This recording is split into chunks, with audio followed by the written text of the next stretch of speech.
company, always on the run. Destiny. All right, here we are at the Outback Motor Speedway, the first ever Red Nininger race. Produces the first ever winner here for OMS. Just in time to make it an all-star race for the Dream and the next race that we're going to have. But Greg Kecarario, you got to be your nerves up? Yeah, pretty good. I mean, I didn't know if I was going to catch Alan there at the end, and I knew I had Junior coming too, and it was scary. I mean, I just got this car 2 weeks ago, and last week we finished second in the non-qualifier, and this week we somehow won it.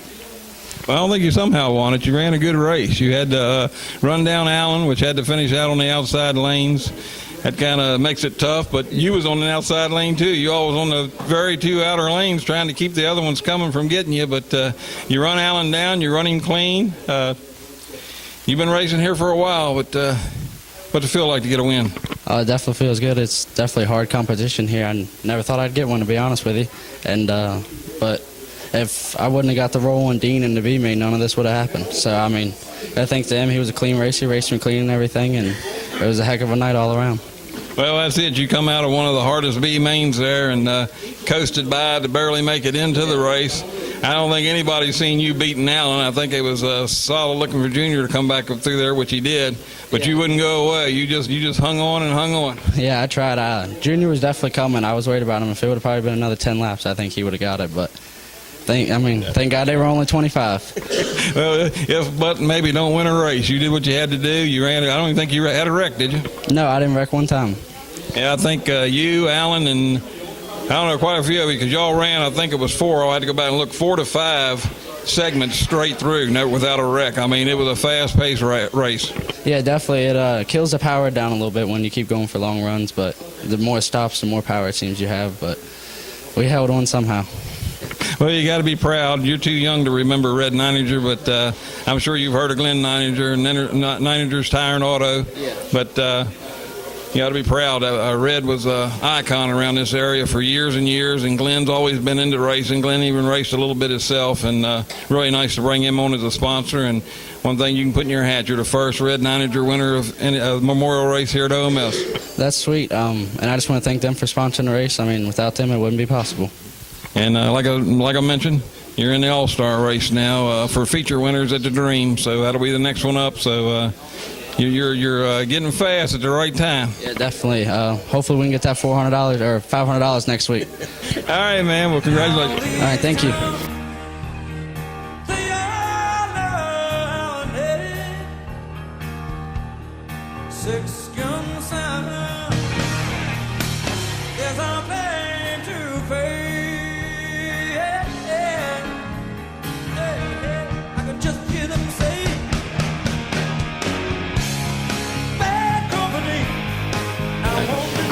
Yeah.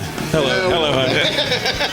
That's a different show. Here we are back at the Red Nininger Memorial Race, sponsored by Nininger Tire and Auto, Glenn Nininger. We can't thank him enough. Really great to bring him on as a sponsor here. It's really nice to have these sponsors that are really race oriented and can't get much more than Niningers. But That's right. There you was again out there. Had to start on 6. You've won too many races this year. You finally get off the 6, here next week or so. But I think that was probably a big surprise. I thought that maybe the next winner was going to be Junior. He's been so fast. Jackson was peaking last week. Yep. Brent's been fast. Just shows you how this place gets shuffled up. Brent don't even make the A-main.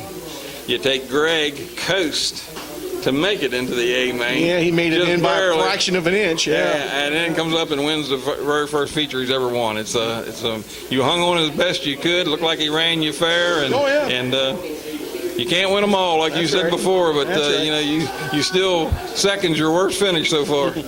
Well, so far, I keep telling everybody there's about a dozen of them here that can win on any given week. And tonight proved it. I mean, like you said, Gregory barely made it into the feature just by a coast. And he didn't draw the greatest number either. I mean, I started on 6. He started on the next worst lane on 8. But he ran really well. My hat's off to him. He won fair and square. Best man won the race. He was going. His car was fast, and he drove it well. Yeah, I said you all were putting down some laps. I mean, I don't think we've ever. It's been a long time since we had an A main where only just a few drivers had a few wrecks. You all ran, I think I'd have to go back and check, but I think 5 segments straight through without a wreck. I mean, it was a fast-paced race. Yeah, it sure didn't take long to run it, did it? Those 25 lap segments really clicked off quick. A lot of people were in the mix there. I mean, like you say, it's tough, and one mistake, I could have went from 2nd to 5th real easily. So, my car ran good. I got to thank Junior Cooper. He gave me another good piece. We did our best. We just got beat. But, hey, it wouldn't be any fun if you could win them all, would it? Well, and I'm telling you, that's going to open some eyes because I don't think I've ever seen 1 and 2 finishes being on the outer 2 lanes. Usually it's somebody that's got a big lead on the outer lanes that's hanging on, and there's somebody on the lower lanes that catches them. Yeah. But I don't think I've ever seen 2 of you start on the final segment on the 2 worst lanes and finish 1-2. Yeah, that's pretty unusual. It's probably happened. We just don't remember. Your memory's not too good. I know you're sort of losing it. I hear that anyway. But no, it was a heck of a race. I tell you, I enjoyed watching that second B main. You talk about a race. I mean, there were 6 of them in the mix there for 2 qualifying spots, and that was a heck of a race. It's a neat deal down here to everybody out there. Some Friday night you're not doing anything, stop down and check this out. The racing's great, and it'll get you your racing fix for the wintertime. You won't find anything any better. No, I tell you, you're not going to see much closer racing than we got here. I mean, 30 racers in here again tonight, just packing them in here, and it's cycling down to try to get to the top 8. It's like you said before, that's like 90 cars on a regular show at Eldora or something trying to make the field, but and then it's not easy. I mean, I think every C main, every B main, every heat race, it's just I think it's showing it's the only given night anybody can win. Yeah, I tell you, it's like beating your head against the wall. This is really tough. A couple of people have been kidding me about winning all the time. I said, well, just hang around because I won't be. I said, I'm telling you, we've been getting just a little bit lucky. We're barely getting by. Tonight we barely didn't. So we gave it our best shot and just didn't have enough. But, we'll come back here for the next race in 2 weeks, give her another shot. That's all we can do. Yeah, and it's looking up to, I thought it was going to be a 3-horse race there for a while this year, but there are a lot of cars stepping up. It's, we wish you the best. But not a 12-horse race. Yeah, there's 12 horses out there galloping. Well, anyway, second place, still a good points night, especially with Brent not even making the A main. So, it's still early in the season. You never know what's happened. But either way, you're strong. Like I said, worst place you've got so far is second place. Well, that streak will end too. That'll go bad. I felt bad for Brent. He had a little bit of bad luck there in the B main. He probably should have won the thing. And, it just happens. It's going to happen to all of us during the year. The competition is too good, and there's just no room for error. And once in a while, you're going to have a little bad luck or going to run across a little deal that's not your fault even, or make a mistake. It's a fine line. I mean, it's tight racing, it's tough racing, and this will make you eat your Wheaties. Yeah, I really wish Glenn would have come down here. He said he was going to try to make it down. His grandson wants to see it, but not going to pick up a better sponsor than the Ninagers. They've got a lot of rich history with racing. Yeah, there's no doubt about that. I kept looking toward the door to see if Glenn was here. Glenn and I have been friends for years. I raced against him for many years when he was a driver, then raced against cars he owned that Gary Stoller drove for many years. In fact, one time, and I watched Glenn's father, Red, when I was a kid. It was the finish of Red's career, but I got to watch him some. I had the honor of driving Glenn's car one year at Hagerstown for a 50-lapper. I drove their backup car. And I was just a kid at that time.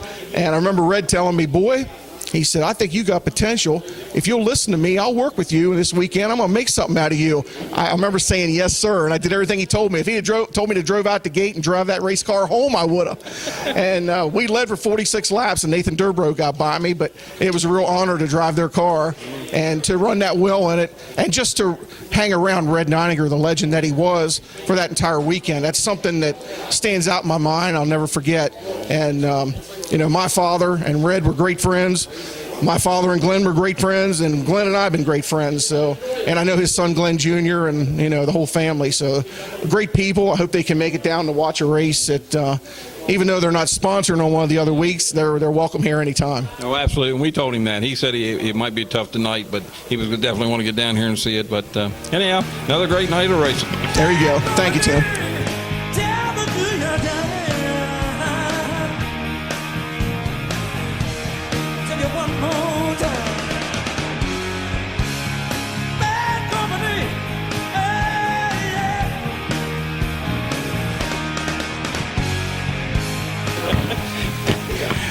right, here we are back. Third place finisher, Junior Cooper at the Red Nininger Memorial. Again, can't thank Glenn Nininger enough to let us put this event on. Really proud to support the Niningers and their racing. So, Junior Cooper, I thought maybe you was going to come charging back with them two cars out there on the outer lanes, and here you come, but not quick enough. Yeah, I thought I was going to run second to Allen tonight. That's the way my cart felt, but Gregory's box and Austin's box, they had a couple cars that ran pretty good tonight, and they kind of upset the field, and they was running good. So. Yeah, that's it. I think this is the first time I've ever seen the first and second place finish on 7th and 8th and stay there. I thought for sure somebody on the bottom lanes was going to scoop one of them up, but they hung out there, and actually old Greggy started pulling away a little bit. Yeah, he was running good. I didn't expect it. I don't know what happened tonight. It was just, they ran good. It must have been a full moon or something, or half a moon or something. But great to see new winners here, though. But yeah, you're poking around, you get the stronger. You know how to get to victory lane. So you won last year's dream. You looking for a repeat? Yeah, I am. I'd like to win that one. That'd be a good one. All right, man. Congratulations. All right, thanks.